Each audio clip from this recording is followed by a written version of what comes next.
data center on both sides of the East House.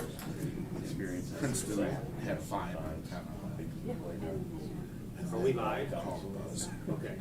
Hey, before, just in the future, before we go live, make sure you tell us we are going live. We are live. Yeah, we're live, we got it. Okay. I call to order the October 11th, 2021 Scott School Board meeting. Let's do the Pledge of Allegiance. I pledge allegiance to the flag of the United States of America and to the republic for which it stands, one nation, under God, indivisible, with liberty and justice for all. Good. Thank you very much. Thanks to everyone that's here tonight. Can I have approval of the agenda? So move. Okay. Second? Second. Okay. All in favor say aye. Aye. All opposed, same sign. Motion passes. Let's talk about approval of the consent agenda. I'd like Joe, Mr. Starting, to say a few things about open enrollment. Just open enrollment. I know it's a really long list, and we have had a number of open enrollments coming in the last couple of weeks. There's still a number of these that are families who were in our district that moved, and then, or we got the paperwork after the school year started. So some people are thinking, man, this is really because of the Davenport situation. It isn't all because of that. And I just wanted you guys to know that before you vote on it, but Okay. we got ahead too. So. We'll go back. We'll go back. So approval of consent agenda. I make that motion. Second. All in favor say aye. Aye. All opposed, same sign. Motion passes. Okay, let's go back to comments from citizens, citizens and public. Any comments, any suggestions, please feel free to email Mr. Stedding at any time, as well as tonight, you can put some questions on. Yeah, we're streaming on YouTube for the first time, a new system that we're using, so we're hoping it's going well. But there's a form link on there. I assume it's a link that they can click to do public comments that can get forwarded to myself and the board. Is there any public comments here tonight that are, you're visibly here? Okay? Okay, thank you. Let's move on now to bills. Jill. Thank you. This evening I have, $887,841 worth of bills presented for approval for payment. I've selected to highlight a payment to Clinton Auto Group for $29,059. That is for a new 2021 Ford Cargo van. There's a payment to Frontline Technologies for $12,518. That is for a new paperless form solution and implementation costs related to that. And a payment to Genesis Outpatient Rehabilitation Services for $5,700. And that is a partial payment for this school year for athletic training services. Okay, thanks, Jill. Any questions that you have for Jill? Or? The only thing I would point out is the van you approved last year. It was supposed to be purchased in last fiscal year, but because of the supply chain, we ordered in April and just got it. So you might be wondering, I don't remember approving that. Well, that you approved it last school year. It just took us that long to get it. We're still waiting for a pickup that is supposedly getting built this week that we ordered last April. So just want to make sure you know. Patience is a virtue. Yeah.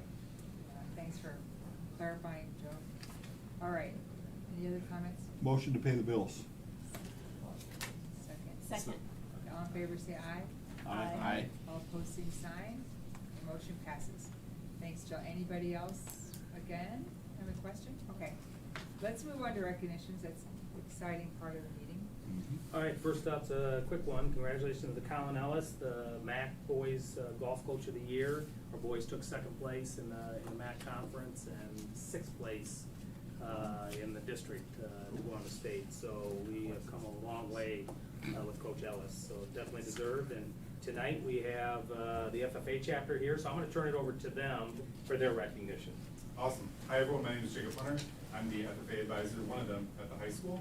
I have the milk quality team with me here tonight, and they're going to introduce themselves really quickly, but just been really busy lately. We just try to share as much as we can about the state awards that we have, but there's a lot of things happening locally. Like we just had the science fair meeting, we had 15 families show up to that, so we'll have a lot of students participate. And we also have like Green Hand Week this week, so a lot of cool things, but state awards we try to keep to the board meeting. So with that, Jessica, you want to start? Okay, I'm Jessica Krager. I am one of the vice presidents in our chapter this year, and I was part of the milk quality team. One of the events we competed in was the tri-state competition. We went there for practice. It was a lot of good skills we learned, and we just used it to really increase our skills. We've been practicing before that, but it was just our last practice we did. What place did we get? Yeah, what place? We got fourth at Tri-States. Yeah. Thank you. Sorry, I forgot to start to say that. We got fourth. Which is pretty cool. It's all Minnesota, Wisconsin, and Iowa schools. So yeah, Okay. great job. Thank you, Jessica. I'm Emma Grubber. I'm one of the chairs of our FFA chapter, and we also went to West Union for the state competition, and we got first place up there. And I personally got first place on the CAP test, which is the cow mastitis test. That's for like white blood cells in the cow's milk. And I got 100% on the test, so I got first place out of everybody there. And yeah, she was the one that only got 100%, so that was really cool. So yep. And then my name is Taylor Mayhew, and I got first overall. And as a team, we were able to get first in team activity, milk quality, and knowledge exam and problem solving. And also to Taylor's being modest, she also won in 2019 as well. So she's a two-time winner of the state contest. So yep. And my name is Corbin Suter. I'm also currently serving as one of the vice presidents of the chapter. And after the state event, we went up to Madison, Wisconsin to compete in the World Dairy Expo. And up there, we ended up getting first place in the World Dairy Expo. And we were, so far, as our knowledge knows, we're the only Iowa team who's ever won at the World Dairy Expo in our contest. So that was, we're out of teams. I know there's a couple teams from Florida and a team from Texas. So there's about 62 That's all right. That's got it. 61, 60. We had a little padding in there. It's okay. Not to say no. We'll go 67. So. There's 62 teams there, so being able to be a part of that team and get first was a great honor and a really cool opportunity to be a part of it. What was that award for again?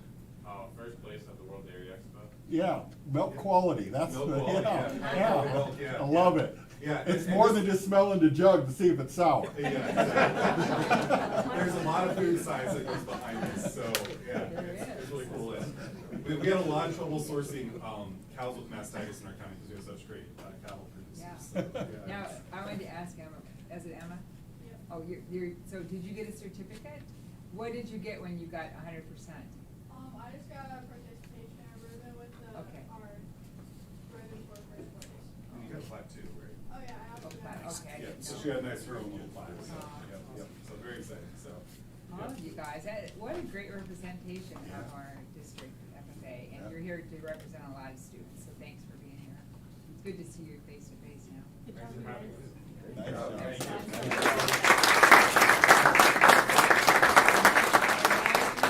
Nationals is in a few weeks. There's 6 components and they've already done 2 virtually. They've done the problem solving, which is a math test, which was really, really hard. Oh. And then they had to do a production test and a marketing test. And so there's still the other 3, sorry, there's 4 more things is the other team event too. So. The other 3 parts are, so we go around and we identify different kinds of cheeses. So we'll have 10 cheeses and we have to figure out what kind of cheese it is. And then there's also milk defects, so we have to find the defects in the milk, whether like the cow's in a garlic patch or an onion patch. If you see Napoleon Dynamite, that's the case. Stuff like that. And then there's also the California mastitis test that Emma was talking about, where you test the mastitis in the different milks. Right. Yeah, a lot of different components. So. But thank you again all for letting us talk tonight. So. Thank you guys, thanks for coming. Good job. Yeah, onions and garlic are 2 things that, when the cow eats it, does flavor the milk. Where some of the other things. Do you ever do it on purpose? You want garlicky cheese? Well, the problem is if you've got onion flavored milk and you're Yeah. making onion flavored cheese, what do you do with the rest? True. You can't take the onion out, Just so. like, can you tell the difference between grass-fed and corn-fed? Of Milk? Of milk? No, not really. I didn't know. No, milk is milk, kind of. Different than meat? Yeah. Yeah. Okay, Yeah. good. Okay, good. That's fun to see them. Okay, let's move on to reports, and I know we have some administrative updates. Nice to see you guys here. You wanna start, Tim, with your school? You bet. All right, so we've been busy here at Neil Armstrong. Obviously, all buildings have had some commonalities there.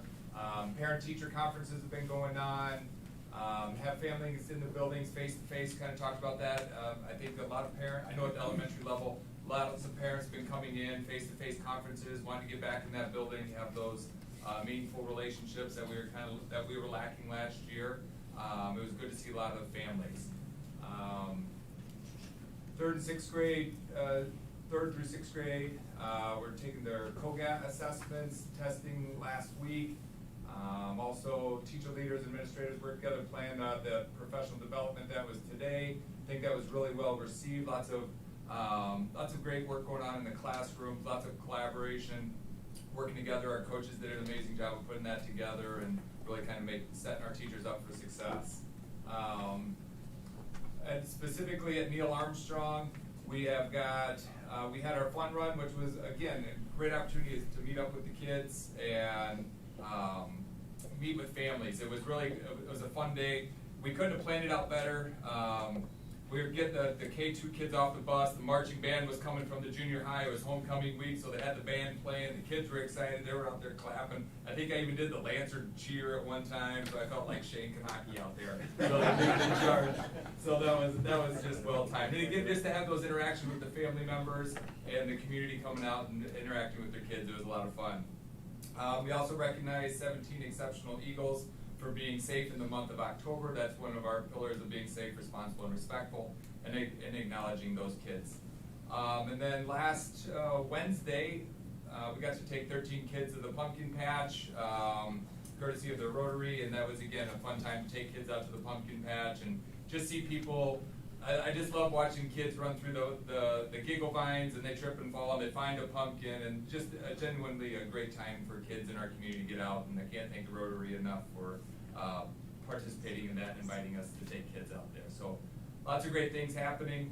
The only negative has been that our play set has been delayed until November now, so we'll see what happens until then. So that's still in the works. Maybe we'll get it in this year yet, but we'll see what time brings us. So fingers crossed, but either way it'll happen sometime.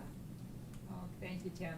Chad? Yeah, so a couple similarities. Obviously we had parent-teacher conferences. As Tim mentioned, it was really good to have parents back in the building for those evenings. We have a really good participation rate. I thank our teachers for all their hard work on that night, and then all the parents for coming in. I really want to have that parent support, talking about kids and how they're doing.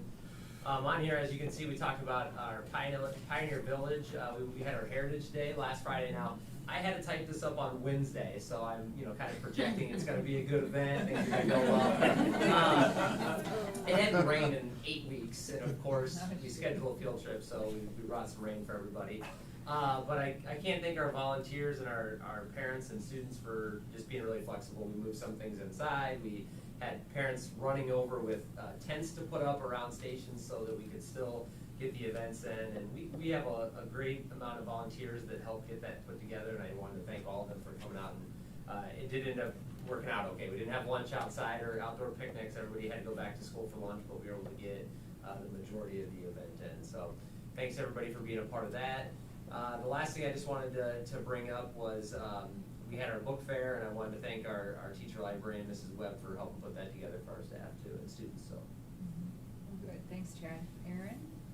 Yeah, things are going well at Glenn. I'm starting to experience the fun that goes along with being principal of a building. And at the elementary level last year, we didn't get to do a lot of the really fun stuff that we're starting to get to do this year. So it was great to have parent-teacher conferences and have families in the building. We had a book fair too. $2,000 for our school library was raised by that book fair.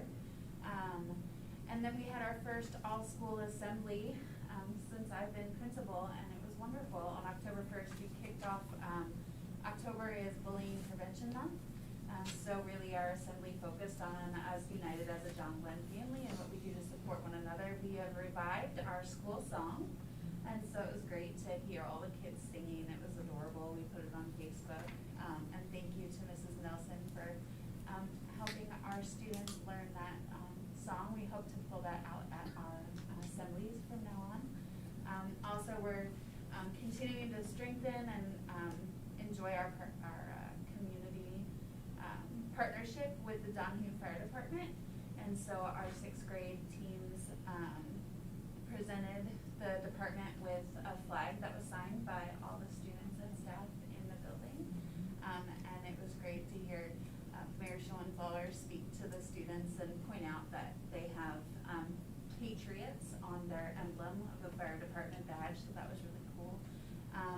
also went around, did different stations around the school, safe, responsible, respectful, and then talked a bit about emergency drills and safety too.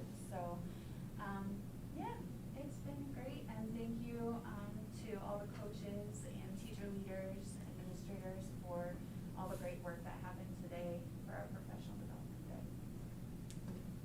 Thanks, Erin. You gotta love that school song. Oh, it's so cute. I know. Can you I still sing it know for it. us, Erin? I was thinking of Joni Can you was gonna sing a sing couple it for us. bars for us? No, thank you. All right, I will. No, I'm kidding. Yeah, I remember it. Kyle? I used to sing it every week. You know, Ms. Jacobson, I can Yeah, tell every you're week. singing it in your Yeah. head right now. At nauseam. Friday assembly every week. It was When cute. our All right, Italian Kyle. kids. We had our first field trip of the year, and we fared better weather-wise than Shepherd did. We had our Ecology Day over at Rock Creek Marina, and we split it into two different ones. We do one in the fall, one in the spring. So our kindergarten, second, fourth, and sixth grade went out there, and they had a great time. They get to go, they do some canoeing, they do a pond study where they're catching things.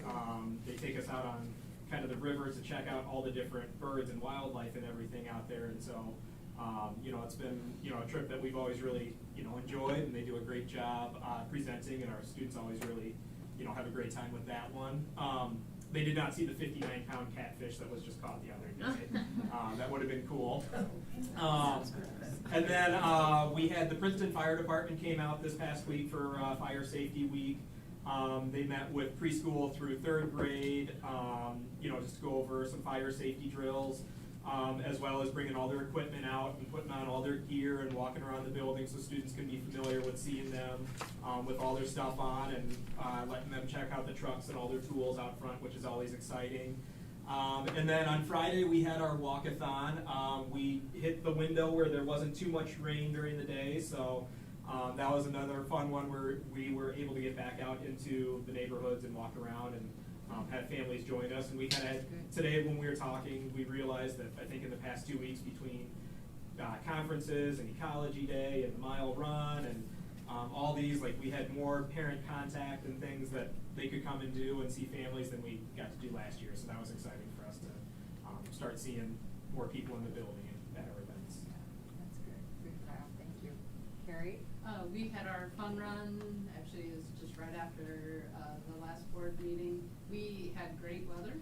I was able to experience our first family day where we had students across grade levels starting to build those relationships, and watching the sixth graders mentor some of the kindergartners and first grade is really kind of a pretty neat deal. And then one thing I'd encourage you guys to do is stop in at White and check out our CDs. Our art teacher, Amy Engelman, had all the students decorate and repurpose CDs, and so they use some paint, markers, and it's just really neat. And we have some very talented artists at White. It's been a lot of fun to see that. Friday we have our kindergartners going out to Rock Creek, and hopefully we have better weather. And then our preschoolers are heading out to the pumpkin patch. So those two field trips are coming up. Good. Thank you, Carrie. I have to look at those art projects. Cool. John? Yeah, so we've got a lot of exciting things that have taken place. The first thing we put up there was the color challenge, so that was nice not to have to try to do that in 4 different groups, but to do it the way we've done it over the past number of years. Weather was great. The only bad thing happened is Kona Ice could not produce enough Kona Ice for everybody, so we know that we need to have a couple of those trucks next year. But that was a good day. Big thank you to Eldridge Police, who they blocked up a couple of corners so that we could run the streets to do that. The one thing is I put up there in terms of where that money goes is we're really excited on October 20th. Chris Nikic, I'm not sure I'm pronouncing that name correctly, but he's the first Down syndrome person to run an Ironman triathlon, and so he's coming to talk both to the high school and to the junior high school, and we're excited about that.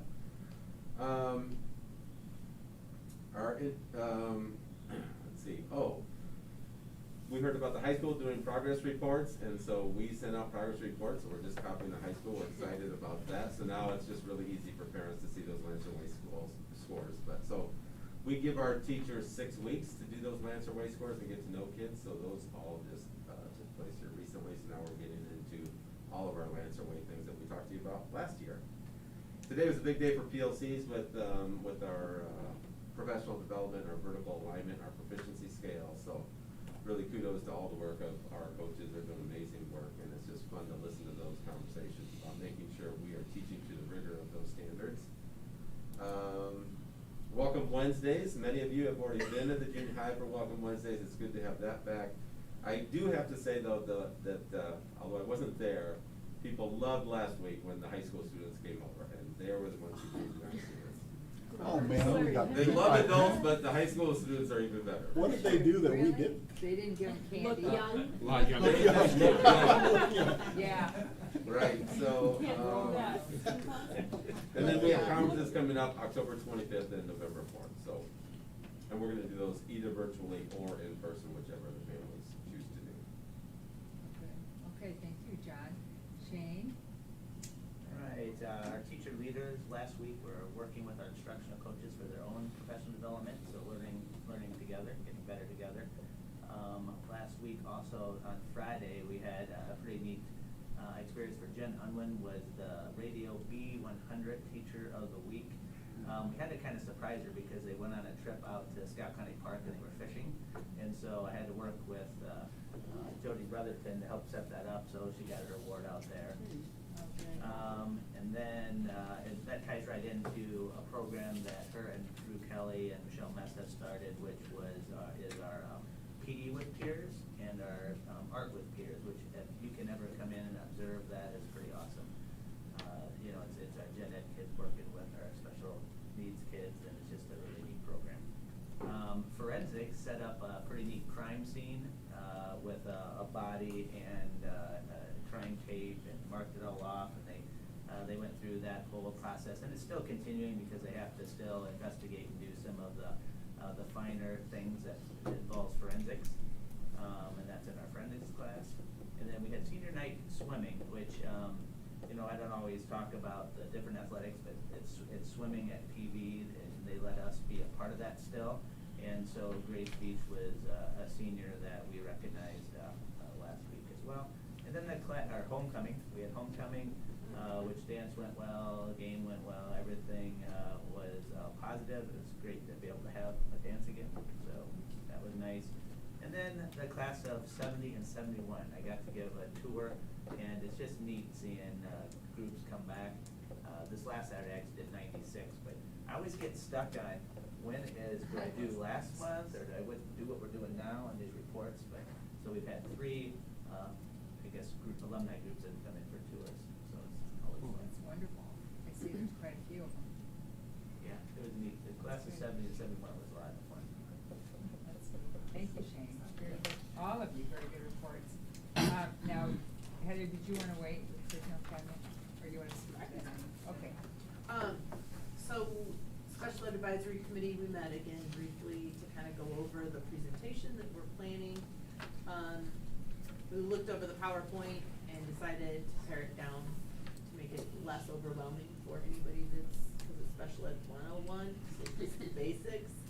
And then we thought about those other pieces that we'd had in there, doing short videos. So families, if they chose to look at the different pieces, they would be available. We meet again on November 11th to finalize the actual PowerPoint, and then set a date, probably just January, for actually presenting, having it live and virtual at the same time. And then other special ed things we're working on, alternate assessment in IEPs and making sure we tighten that stuff up, and aid time in IEPs. So I've been working with the building administrators, the teachers, and AEA to make sure we're shoring some of that stuff up in our IEPs and moving forward. Good. Thank you. Thank you, Heather. Let's move on now to the literacy update. You ready for that? Sure. Thanks, everyone, so much for telling us what's going on in your schools. While he is pulling those slides up, the slides that were in the board packet are a little bit outdated. We did add some slides since it was published, a few more slides on data to demonstrate the effectiveness of what we're doing. So I'll go ahead and kick things off with some introductions. We have Katie Burbridge, who is an instructional coach at Allen Shepherd. We have Laura Jacobson, who is an instructional coach at Ed White. And then Shanna Robinson is from the AEA. She is a reading consultant. So I am honored to have them present this information with me today. So Josh, if you want to go to, I think it might be slide 3. Sure. Yeah, you guys want to head up that way. Yeah, that makes, yeah, that sounds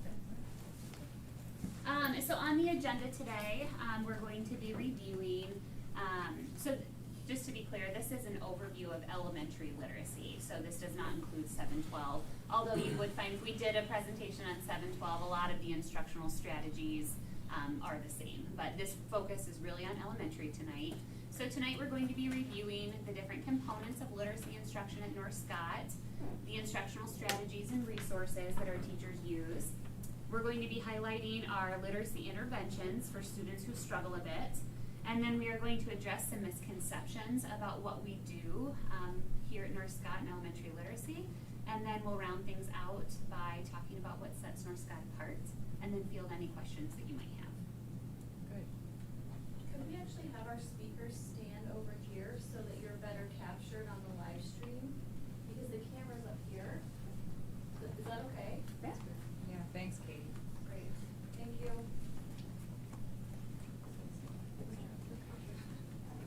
Sorry, Shane. Getting the boot.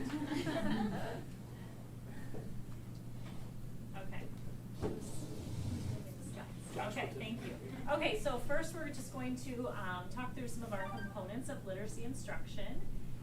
And here's a list here of the components. And we take, at North Scott, we take this comprehensive approach to literacy. And currently there are 2 philosophies of reading instruction. And one is the science of reading and the other is balanced literacy.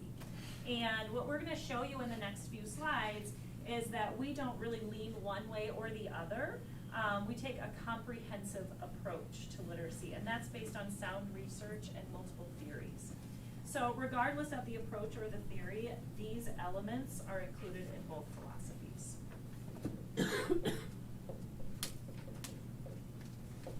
This table here has the components of our literacy, our comprehensive literacy instruction at the top. It shows you the grade levels on the side. And each component of our comprehensive approach to literacy is taught to all students and is part of our core curriculum. You also have a handout of this table as well.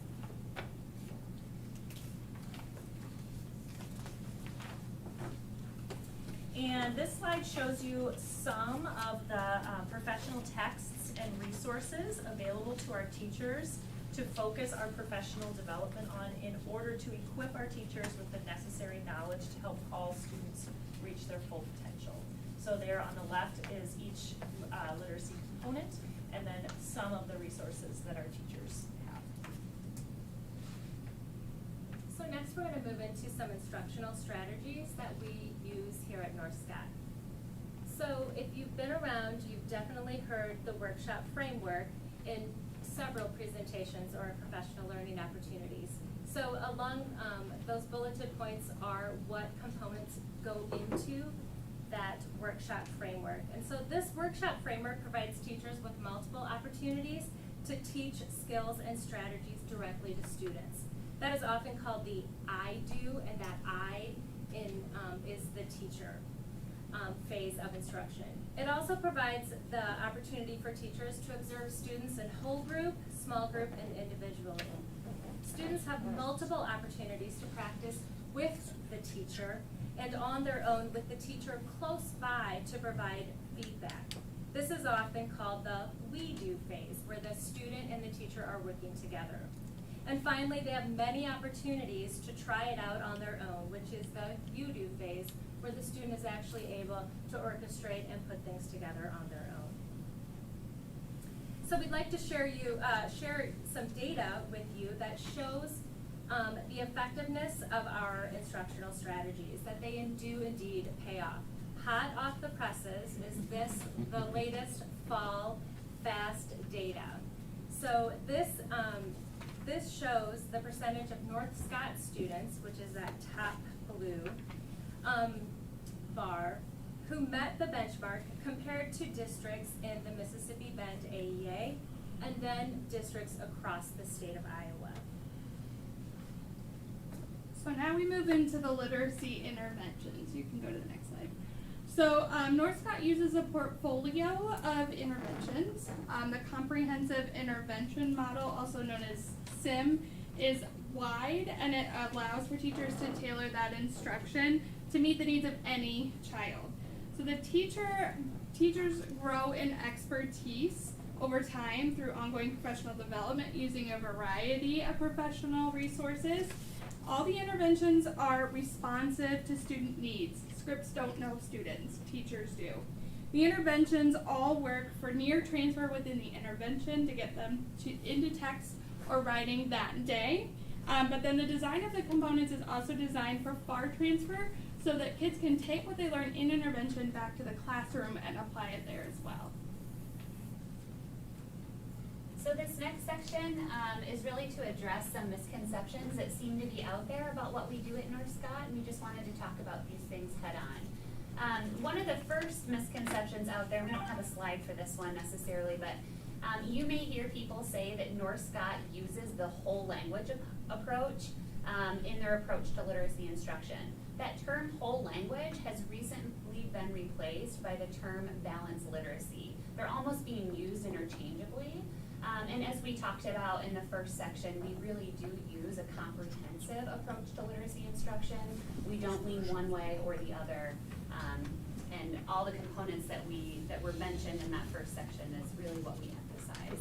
I hate to interrupt right there, but is it because of the specialized student? I mean, is it when you say we don't use one or the other, it's because of how you customize it for the student?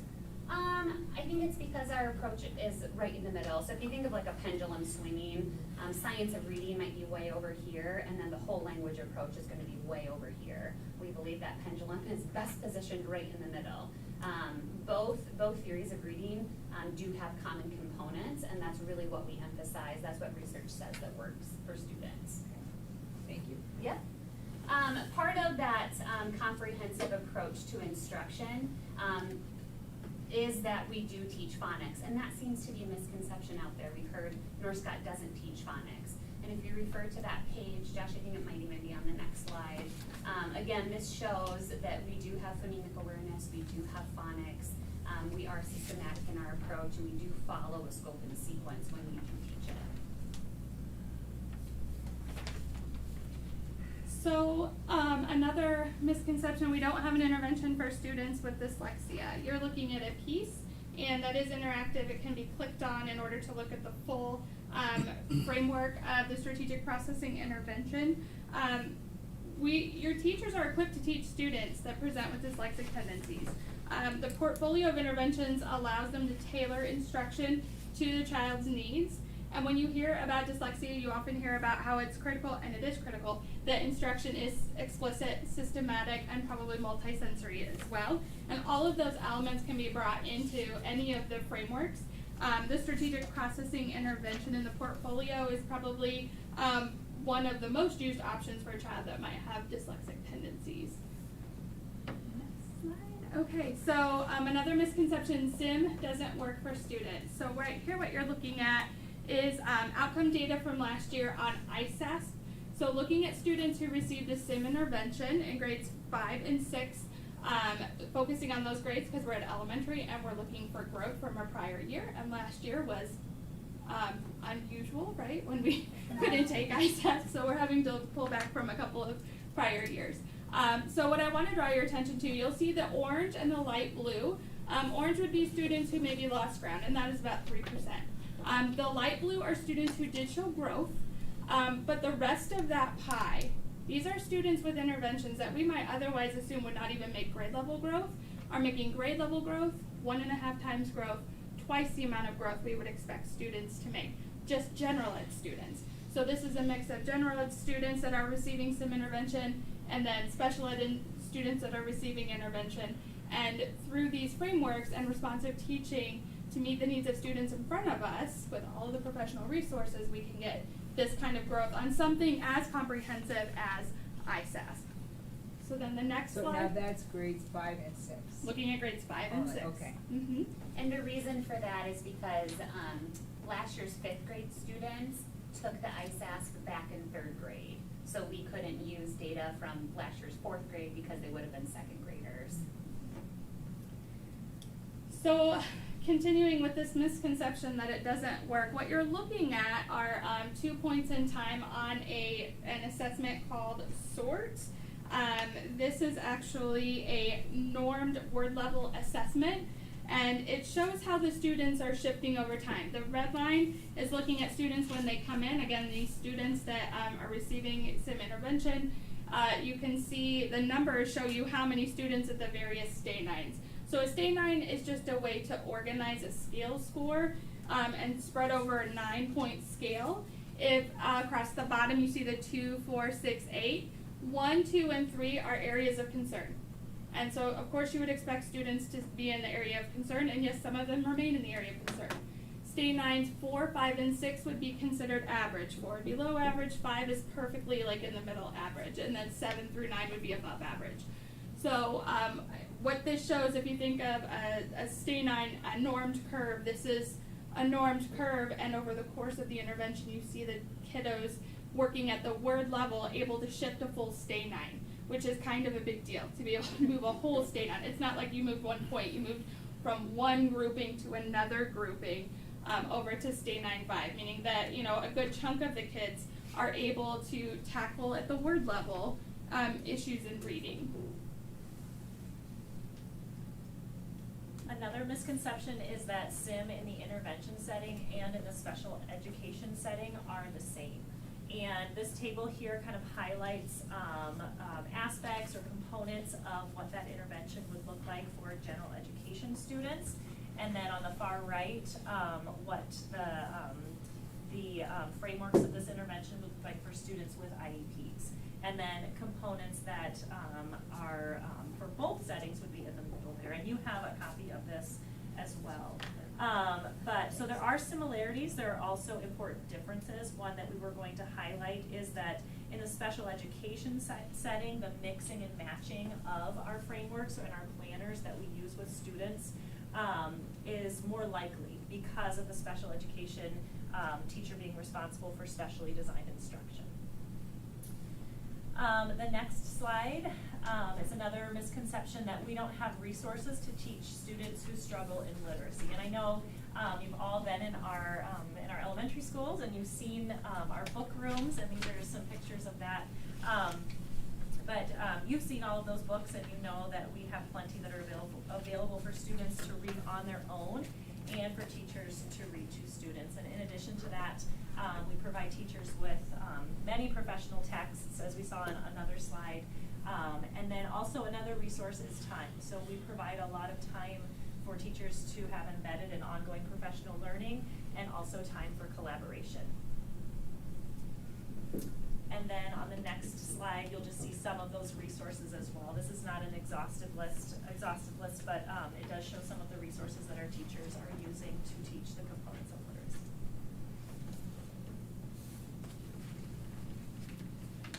So what sets North Scott apart? We often use the soccer analogy to illustrate just what we mean by this. If a soccer player spends all of their practice time doing isolated drills in footwork, passing, and dribbling around cones, what will happen during an authentic game? We acknowledge that during a game situation, there are split-second decisions that must be made in an ever-changing environment. We cannot always predict the exact conditions of the game. We set our students up to analyze the situation, taking into account the many variables, and we help them make decisions about what action they should take and how to evaluate if those strategic actions were productive or not. Like Shanna shared earlier, we teach with that goal of FAR transfer in mind, those game day decisions. So we have not made any decision about our instructional approaches without thoughtful and extensive consideration of the research. If you are interested in learning more about the research, these highly regarded sources can provide you with more in-depth information. We've highlighted data from the Whatworks Clearinghouse on the right of that slide, which shows positive or potentially positive effects in all 4 literacy domains. The theory of reading recovery underpins our literacy instruction and our interventions. We are also mindful to weave the findings of Hattie's visible learning influences throughout all of our literacy instruction. So here again is the data. It's the data that we showed just a few moments ago to show that what we are doing is working. However, the same set of data shows that we have work to do. We are reflective about the data. We look at what it's telling us and we make adjustments. It's one of the things that we pride ourselves on. An example of that is the way that we've shifted in our approach with phonics instruction. 4 to 5 years ago, the data was showing us that there were gaps in phonics. And so we made some deliberate steps to address that with our Tier 1 instruction. And we've been systematic in our approach. So with that does conclude our presentation. So we'd open it up for any questions that you might have. Excellent. Any questions, you guys? I have one. This is kind of in general about dyslexia. I've heard some people they asked me about it, and I just thought I would kind of share those questions with you. How do you detect dyslexic tendencies? Is that the classroom teacher, or is it through testing? And then about what age does that happen typically? I know it can show up in probably a range, but I was just curious. Well, I think it's important to note that as school personnel, we can't diagnose dyslexia, right? That official diagnosis comes from a trained professional who can give that. I know our AEA staff who will evaluate our students for special education, they have some indicators that they look for in the assessments that they run, and they put those numbers together to show whether or not a student might be presenting with those dyslexic tendencies. And is it usually starting of school, kindergarten, or can it sometimes present later in April, or, you know? That's a good question. One thing we talk about with dyslexia is that it's a continuum. So there, just like anything, there are students who are going to have more severe traits that are associated with dyslexia and some that are really mild. So I think it might, when those show or manifest for a student, it might really depend on the severity of what. So the state of Iowa committed last year in the legislative session that we needed experts in dyslexia for within the state of Iowa for those exact questions. And so right now the AEA has their expert in the process of being trained. And because it's a continuum, it isn't like in the days when I was teaching and going through, you just thought about kids who flip their numbers around. So you think of dyslexia, you think of one thing, because that's the way we were trained 30 years ago to think of it. It's now not like it. Maybe autism isn't, but we talk about autism as a spectrum. Think about dyslexia as the same. And so the AEA now is gearing up to provide that support for all school districts, because we all have that same question being asked to us is, how do you diagnose it? What's the proper intervention you'd use? What's the proper program you'd use? And so you would use the SIM intervention with dyslexic students and anybody that might need extra support? We do, the strategic processing intervention would be one that really aligns most with giving the frequency, they need a lot of review, a lot of repetition, and so that intervention is really designed to allow for that, and it's really designed to have that day focused on decoding, so like reading and figuring out, working from the smallest unit, sound. Dyslexia often is a phonological processor issue, and so really helping them learn how to hear sounds, working from there to the littlest bits, to the word level, to the decodable sentence level, all the way back into reading, and then another day to do the same thing with encoding. So just to be clear, SIM framework, and she described the intervention within that SIM framework. So that's the other misconception. SIM is a program. And so you went right to the type of intervention you were talking about, but you asked as SIM as if it was the intervention. So I always want us to be really clear on that. SIM is our framework. There are multiple interventions but inside that framework, so. And to demonstrate that, in the packet that we gave you, there is a strategic processing intervention planner. And just to highlight what our teachers do, so kind of to highlight what Joe said about how it isn't a script, anything that you see in bold there within each column, those are the recommended components that research says will help students. And so what you see in bold there is all that comes on the planner. Everything that's not in bold is what a teacher actually put in there for a specific set of students or students themselves. So our teachers are filling in those blanks based on what their students need. So anything not in bold is actually what our teachers plan. Okay, so when you say that a teacher's well-equipped, is that due to AEA teaching, development, helping with the training of that, like dyslexia? Because there is such a high level of So components to yeah, that. our So- reading interventionists and special education teachers are trained with a comprehensive intervention model. Our teachers have worked with Shanna for the last 8 or 9 years. It's been a really long time. And she takes on, anytime we have a new special ed teacher or a new reading interventionist, they're going to receive professional development with her. We've changed our approach up a little bit this year to make sure that we are a little bit more involved in that training to help kind of bridge that gap from the training to that implementation phase. So we're doing more to support those efforts, and that's a switch that we made. And I think I'll this year. add that as, we're learning more from the state, I also am pursuing additional information that we bring all of that back into the training. So it's current, it's update, it's what, we know that we have the most current information to give them to equip them. How many people go to the dyslexia conference? We have our elementary instructional coaches and 2 or 3 reading interventionists, and I'm going as well. But you hit the biggest point. What truly makes a difference? I'm not a reading specialist. I'm listening to reading specialists, but what I really got out of that is Hattie, Bill Gates spent tons of money to prove one thing, that the teacher is the #1 difference in a classroom. The higher quality teacher, the better trained teacher, doesn't matter whether you're using SIM or you're using a canned program, it still comes down to the quality. And if you didn't catch it, there's a ton of investment that we do as a district and our teachers with the support of our AEA. We have a staff member on them supporting that. Right. And of course, we look forward to the dyslexia experts too. So that's a perfect question it's about quality. It's about how much of an expert we get to make in all of our teachers to make the difference for our kids. So of course, yeah. So that's, what sets North Scott apart from a lot of the other local schools is we don't have any canned approaches that we do, like 95% or whatever, I think. I've heard. Because we believe it's the investment in teachers Right. that will have the greatest It's a impact. personal, like the customization, personal interaction. Question I had, hold on, let me try to find.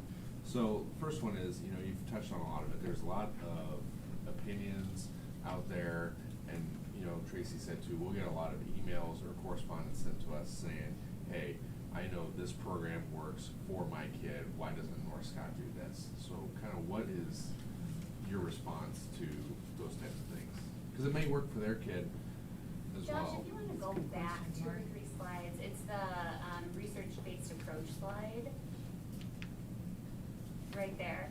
So if you click on Whatworks Clearinghouse, this is going to give you, so Whatworks Clearinghouse, it's a federally funded, I believe, and what they do is they look at the research behind all of the different reading programs that are out there. The first thing they look at is there a sound research base that we can even consider it to be a literacy intervention? And then they look at those 4 domains of literacy, and you can compare certain programs along the side. And reading recovery has always been the one that comes out on top, and that is what we base our general education instruction on, as well as our intervention. Reading recovery is one intervention that we offer for our first graders, but the theory that is in SIM and that goes that supports our general education Tier 1 instruction is underpinned with the reading recovery theory. And often when a parent will come to us and they'll say, this program works for my child, why can't you offer this program? We can pinpoint elements of that program that is part of part of our So we're not just portfolios. saying no to them. Correct. Right. Which is kind of what we hear as board members, like, well, your, reading specialists are not letting my kid learn this way. Well, And I'm glad you mentioned that, Laura. If you look at that strategic planning intervention planner that's in front of you, isn't that first column that really takes them through that word work portion? First two columns. Okay, The left column. those routines, those teaching routines, you can find those in a lot of different programs that people feel like are going to be effective for their child. So I think it's very similar. The teaching procedures are very similar to Orton Gillingham, I believe, in those first two columns. And that's science of reading.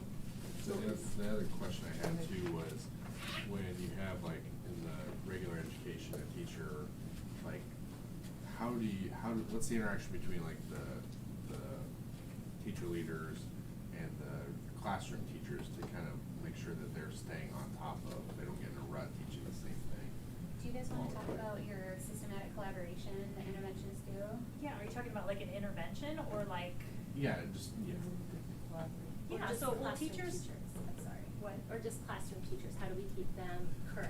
Yeah, kind of Okay, both of both, the same, okay. yeah. Well, I think there's lots of things, some things that we've been doing, we will do like team collaboration every 6-ish weeks, where we talk about students, we set goals for students who might be struggling, so very specific goals. And we form action plans, so like what is this teacher that works with the child going to do to help meet this goal? And then this teacher also works with the child, what are they going to do to help this child meet the goal? But we're constantly collaborating at buildings with our PLCs. Every building has PLCs where they're engaging in different professional learning, or they're talking about their standards or their common assessments, all of that. And then days like today too, where across the district teachers are all meeting to discuss common assessments and their instructional approaches and all of those sorts of things. Did that answer your question? Okay. Part of our guaranteed viable curriculum is, sure, we get to the standards and we've identified those essential standards, and then further on down kind of that line are instructional routines and procedures. And that's kind of where we're getting to that point now where we're starting to articulate what those best practices are. So what does it mean to do a mini lesson in a literacy block of time, and what does that entail? So we just want to make sure that we can articulate that, so then we have those quality control checks and we're all speaking the same language. And at any time, a parent can sit down and talk about those routines and practices and learn how best to help their child do.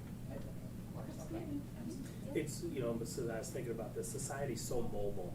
So when our kids go to a neighboring district who doesn't have a SIM and that type of intervention, could you imagine what we do is labor intensive. And a lot of districts don't get into it because it's expensive. Our student teacher ratio is very low to have those kind of success rates, so it's hard to get into it. So there's no way a parent leaving our district could go to a neighboring district going, hey, I need you to bring SIM in. It just doesn't work that way. The same as if we don't own Reading 180 and they come from a Reading 180, all of us have to make adapting to the 20% of our population that's turning over every year between all of us, and typically a lot of them are in the Quad Cities too. So there isn't that many districts getting this from AEA like we are. No, right. From a SIM perspective, we're the only SIM district. There's other reading recoveries. Right. So you can do reading recovery and not do the full SIM that we're doing. And if I start speaking wrong, you're right on track. So we are very lucky with the support of AEA to have a staff member that primarily, she probably wears some other hats that I don't know about, but primarily does educate our staff in this. And so it's great support from the AEA. So, exactly. Is SIM planners, is that evidence-based or components of evidence-based? Without getting into too much. Again, the theory of reading recovery is what underpins it. Right. And then when you pull in those different influences from Hattie about, and that's how those evolved over time. So again, it's that theoretical base of literacy processing from reading recovery, but then it has also been built upon by a lot of other theorists. Okay. I could go into that. So when they Right. educators know when they throw out the word Hattie. Hattie has done the much research that says this intervention has a percentage of, he has a scale that says, if you invest in this, you're gonna see these kind of returns. And he'll say the other stuff that says, don't invest in this because you don't see a return. Don't waste your time. And that's, you'll hear Hattie just thrown out among educators because everybody knows he's so well respected in all the research him and his teams have done to say what really makes a difference. So it is research based. And each intervention in the portfolio has elements of phonemic awareness and phonics in isolation and also embedded within reading and writing text. So Phonemic those are kind of awareness. those big things. Laura. You say it all the I love time, that word. Jody. You hear it and then you decode it, so. I love that word. Thank you so much. And John, did you have a question? No, but I think Don had a I've been question. waiting patiently. That's I got two easy. questions, and Josh, could you go back to the slide where we have the 76% versus the 60? Different. I think you're thinking of ISASC. Yep. This is Iowa's Early Literacy Initiative, so this Okay. is the FAST assessments. Okay, so this is done at an AEA level and then contrasted with the state as a whole.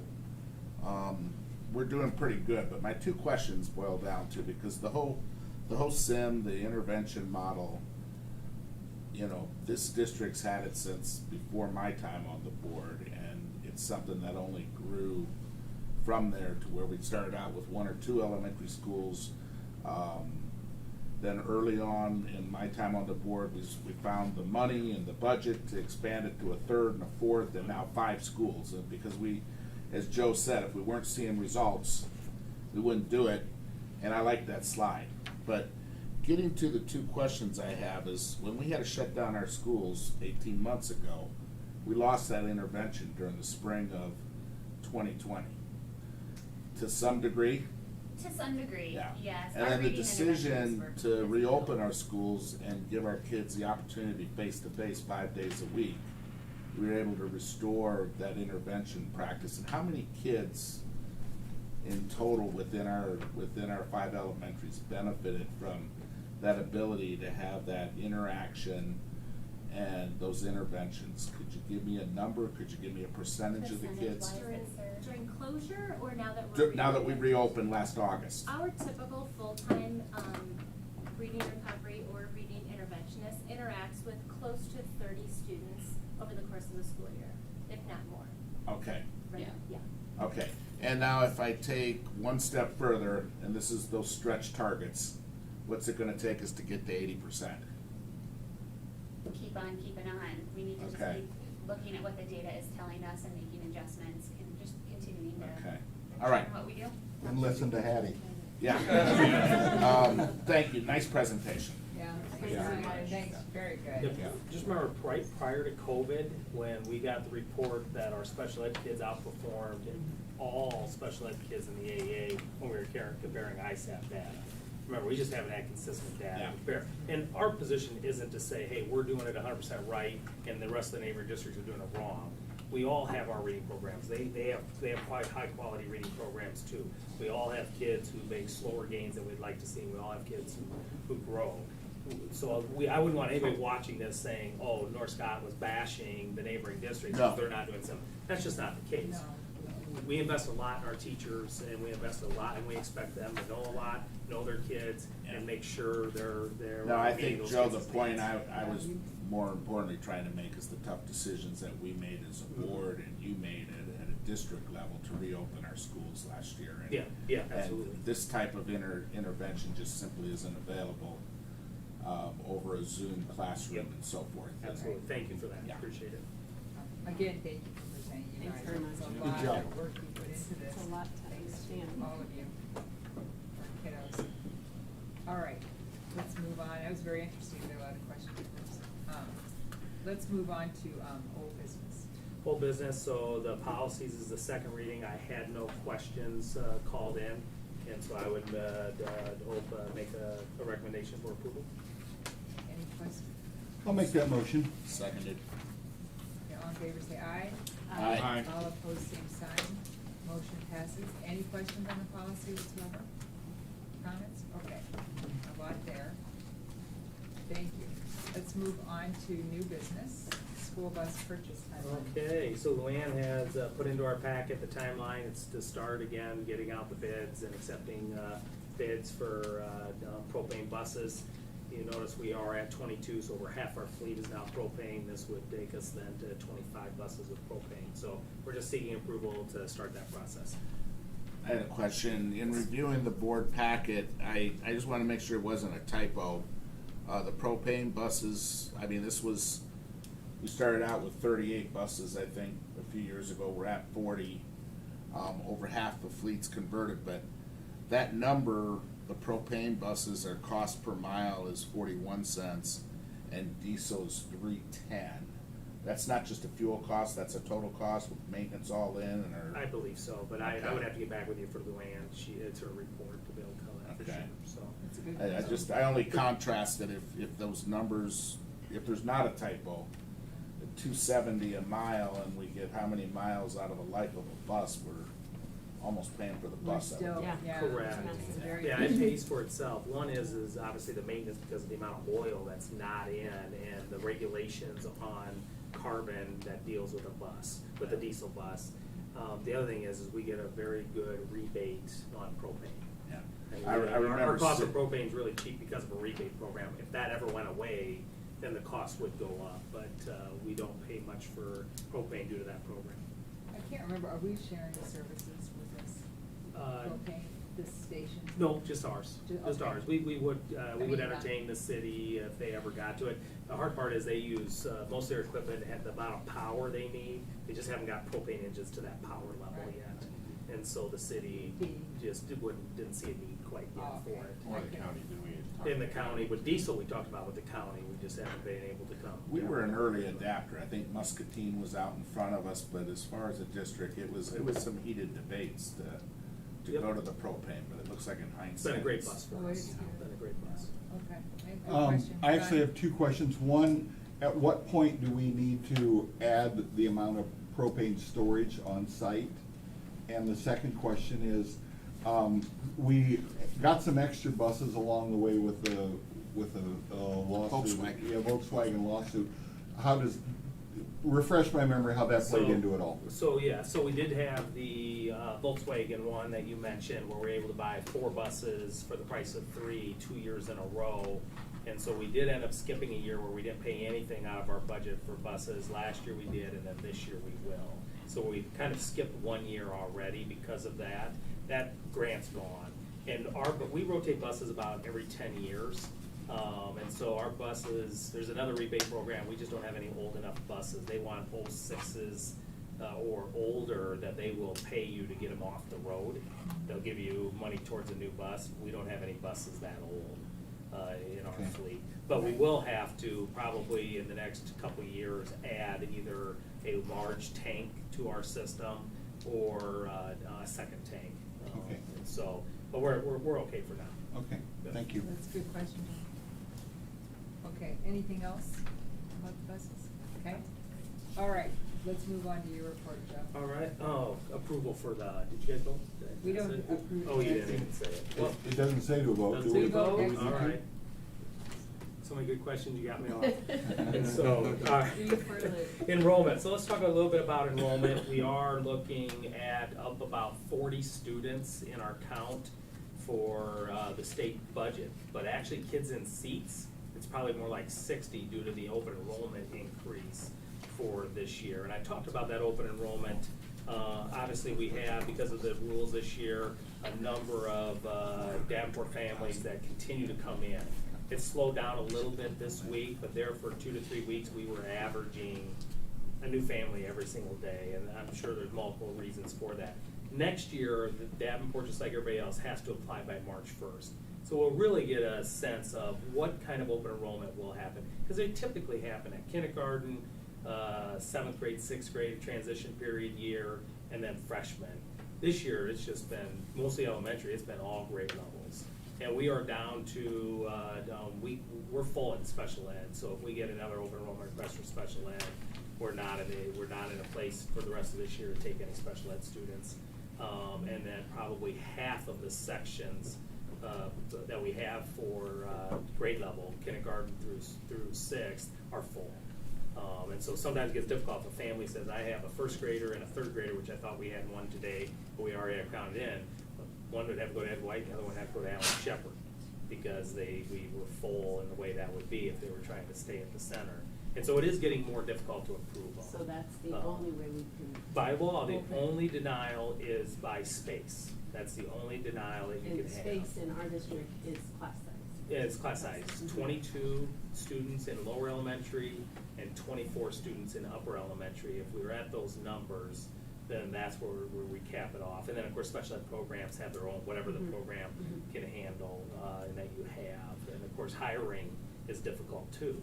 So you, So we have space, but it's just at different schools at different spots, and so, you know, it sometimes is awkward or inconvenient or both.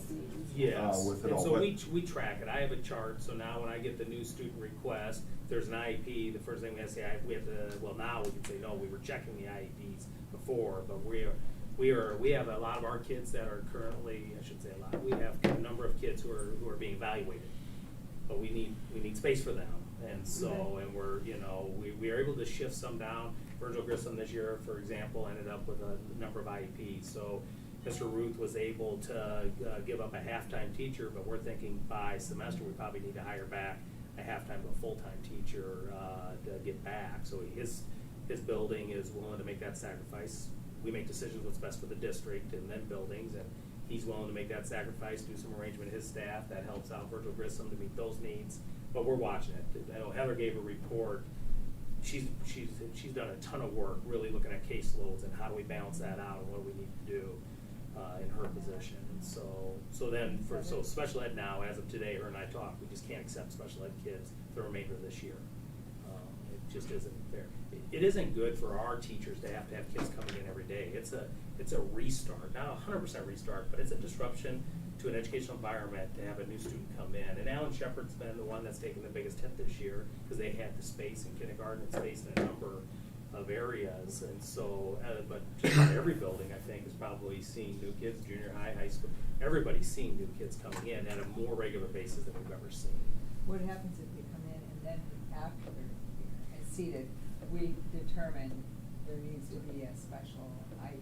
Yeah, that's a great question. Once they're here, there are kids. Every law, it doesn't matter where they live at that point. In the state of Iowa, the only denial is space. Once they're here, they're ours. Expulsion is the same. You know, if they have poor attendance, you still deal with it the way you would here. If they become an IEP, they get to stay. Right. They're our kids. That's We should never refer to kids as open enrollment kids or this. Once they're here, they're ours. They're North Scott kids. So they only have to So- apply once, basically. They only apply once, yep. I just wanted to clarify. Yeah, I know, I appreciate that, Thanks. So, but enrollment, obviously, we're on the right side of the formula. Yeah. Loss of kids is the wrong side of the formula to be Yeah. on. There's big smiles down here. Yes, yes. We went through some lean years, all of us have, so. Yeah. And with that being said, everybody's getting maxed out, the staff, aren't you? It's doing it. Hopefully it'll slow down, because, you know, it's hard on Danforth, obviously, they have to pay that bill that's generating every time a kid opens a roll, but it's not what we would want. We would not want kids just coming in at any time. I would never want no deadlines on open enrollment. That is hard on our staff. Yeah. You know. American Education Week, November 15th through the 19th, that's the one we celebrate everybody who works at North Scott. Our virtual town hall meeting, Wednesday, October 27th at 6 p.m. Pretty sure it's 6 p.m. It's 6. It's 6. It's 6 p.m. 7:30, right? Yep. 6 to 7:30, yep. So make sure you have that on your calendar. Just a COVID update, some information, I got some different information today. On Friday, we left with a 2% absentee rate, 2.04%, pretty low, of kids gone. There were 14 cases district-wide. So far this school year, we've had 83 cases. Some of those are staff, not very many, because I believe we're highly vaccinated, so I think that's what's really kept our staff's cases down. So a majority of them are students. There may be 10 staff members in that number. Not everybody separated out that way when I got the numbers. But just as a comparison, Pleasant Valley currently had 6 cases and 151 total cases this year. Davenport, 22 cases currently, 331 total this year. Moline, 33 cases and 153 for the year. You know, and so again, I talked about how our data is very similar to whether you've been a mask mandate or not mask mandate. We're all dealing with COVID cases. And they're pretty much the same. And they're very close to the same. Whether you in my wear a mask or opinion. you don't. Yes, very close to the same. So, we hope that trend that's happening in the United States continues to happen here, and this becomes less issue. We hope vaccines get approved for younger kids. We hope that medicine that they're advertising that could get approved to help any type of illness. All that would be a benefit. But there's our current numbers and kind of the area's current numbers.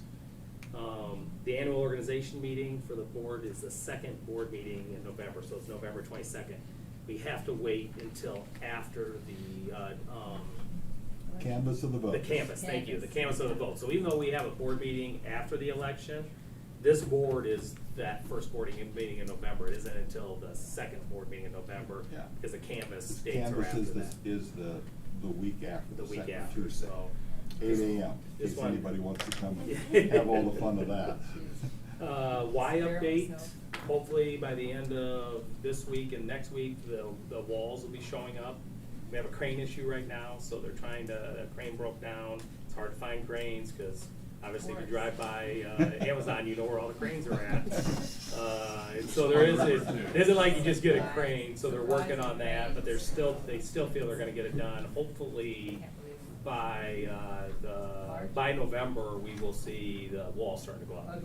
The Y won't open until July, late July, early August.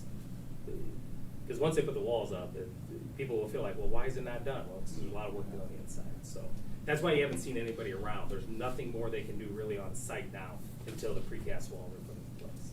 And so hopefully we start seeing that go up in the next couple of weeks. Looks like the steel for the roof's been delivered. The whole roof's there, insulation, steel, everything. So that's the nice thing, is once they start setting the walls, they start putting up the roof too.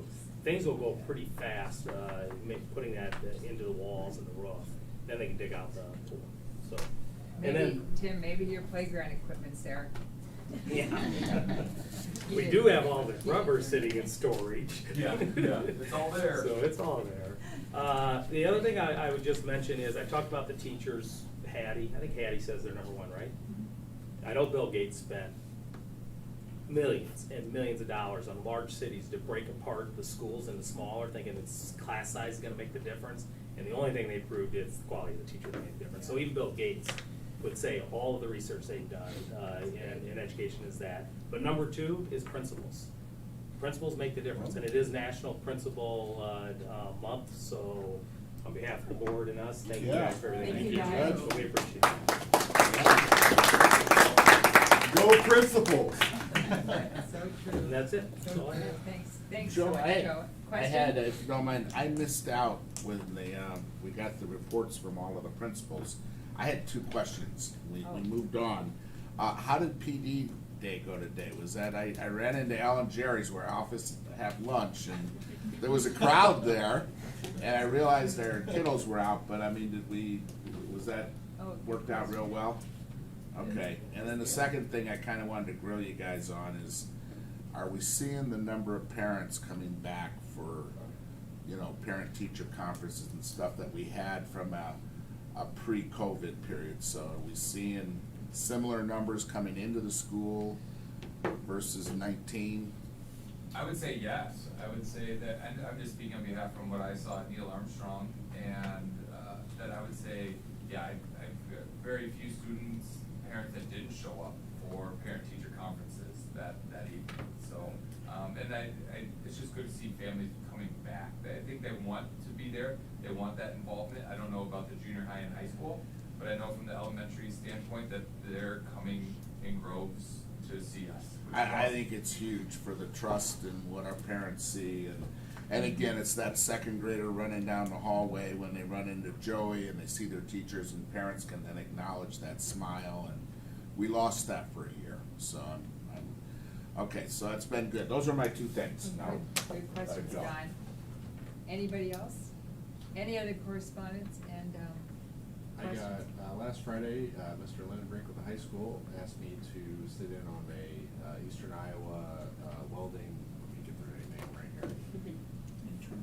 No, Welding Regional Advisory Council. So basically, they're trying to all, with Eastern Iowa and with, we teach those classes at the high school, trying to get the curriculum correct for basically making sure they have the right skills when they hit the job. So I was able to apply some of what I see on my end at my day job as well. And so it was nice to see one of our staff be a leader, you know, amongst the community and the surrounding area. Thanks for doing that, Mark. Good job, Mark. That's good.